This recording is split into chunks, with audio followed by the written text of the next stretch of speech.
Welcome into the Paul Farrington Show. Paul, joined by Jack Weinberger and Robert Ziggy Ziegler at the University of Virginia for a quick Packers-Saints preview. Now, it's kind of funny. You know, we feel an obligation to do these shows because, you know, they do great on the channel. The listeners love them. They're fun for us. But we looked at the line for Saints and Packers and went, all right, like, really, how much is there on this game here? Like, is this just going to be like a Packer annihilation game today? The line's 13.5 right now. I mean, that's like what the Giants was. What did it open with Giants and Ravens last week? It opened at 14.5, closed at 17. Closed 17.5 or something wild like that. That's what the Lions were favored against the Jaguars a few weeks ago. 13.5. Like, the thing is, too, this isn't college football. Style points don't matter.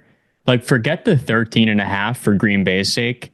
They just have to win this game. Yeah. Yeah. What are they, minus 1,500 on the money line? No, it's absurd. But I also think that the Saints are a better team than the Giants, although they barely beat them a few weeks ago. So maybe they are like legitimately part of that group. Well, Spencer Rattler starting for them. Yeah, the big Saints news recently was this is just going to be us ripping on the Saints for 10 minutes. As a Vikings fan, I'm happy to do that. Yeah, I love it. So Jay Kaner was benched for Spencer Rattler, which I actually do think was the right decision for the Saints. I don't know why they played Jay Kaner in the first place. Neither did I. And nothing against Kaner. I just think Rattler's the better option for now. And, you know, just to see what he has. If you want to potentially go down that road, then yeah, give him the shot for the next few weeks. I thought even when he played earlier in the year, he had a couple moments, quarters where he looked good.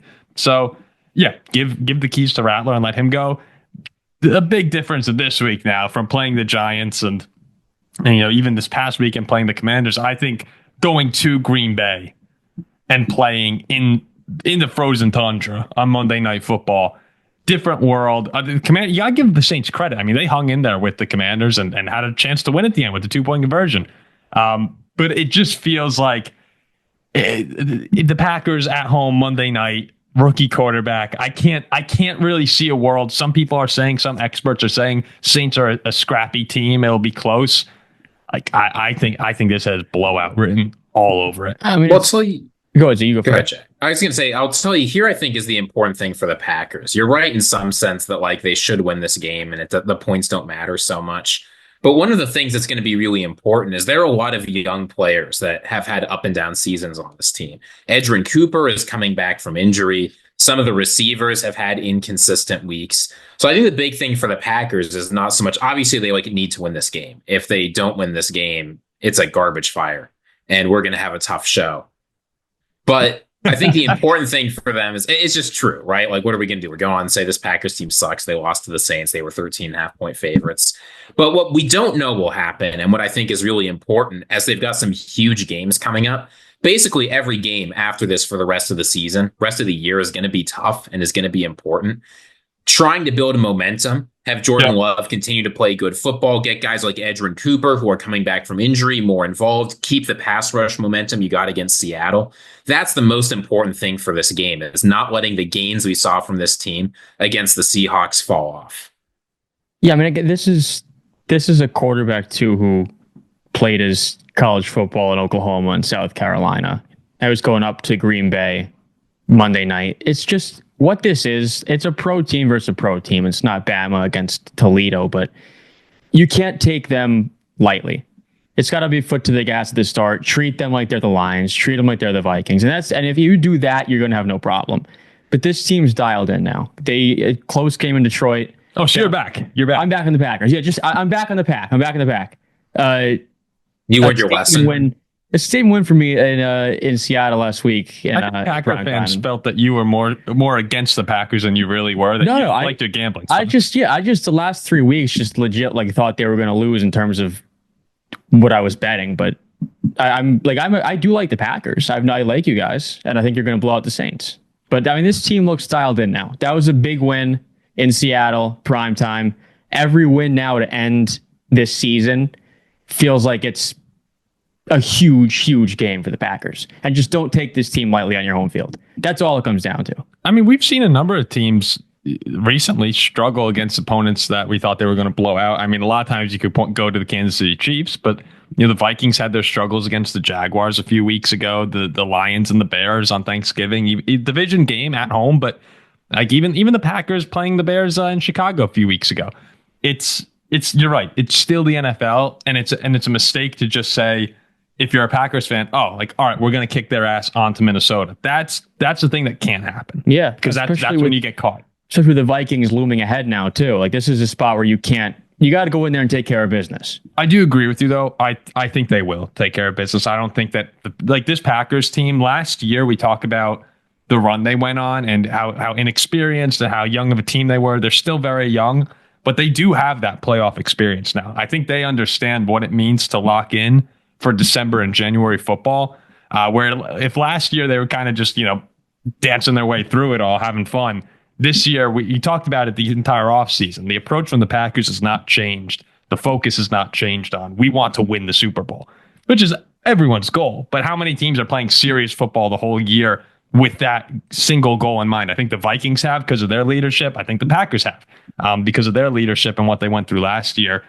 And there is something to play for, too, because while they're kind of locked into a wild card right now, if they beat the Vikings in 2 weeks, and then if they beat the Bears and the Vikings lose at Detroit, they will probably jump Minnesota, I believe, on the whatever the tiebreaker is. Correct. They'll jump the Vikings for the 5th seed. And again, does it really matter if you're going to the Bucs or to the Rams? Kind of take your pick. Both those teams are playing well at the moment. But one thing that I think people might acknowledge is the Vikings and Packers are two of the probably top 4 teams in the NFC.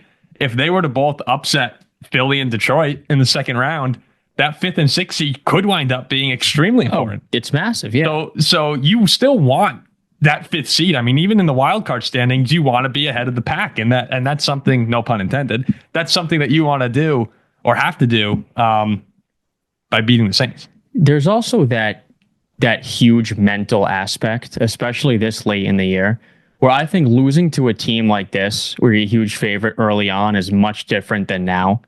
I mean, look what Baltimore just did to the Giants. Like, the Super Bowl, a team with Super Bowl aspirations does their thing, kicks the crap out of them. If Green Bay were to drop this game, you go into that locker room afterwards with some doubts. A little bit of an identity crisis. What on earth just happened? I think that's the most important part, is that mental state as well, is just take care of a team you're much better than on your home field heading towards the playoffs. If you think you can win a Super Bowl, there should be minimal doubt in this game from start to finish. Ziggy, what was kind of funny is what Jack just said there is sort of how I felt about, and let me know if it was the same for you, how I felt about the Vikings playing on Monday Night Football against the Bears just a couple nights ago. It was we should win this game, and we really should win it authoritatively. But it's the Vikings, and you never know, and the Bears give them problems in these games.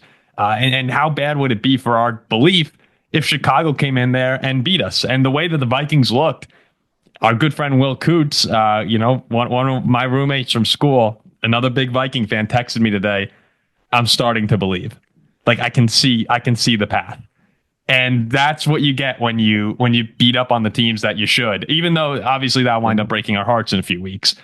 I agree with you completely, Jack. You lose to the Saints, so many questions will pop up amongst the fan bases, and even worse, potentially within the locker room about, all right, how good is this team really? Yeah.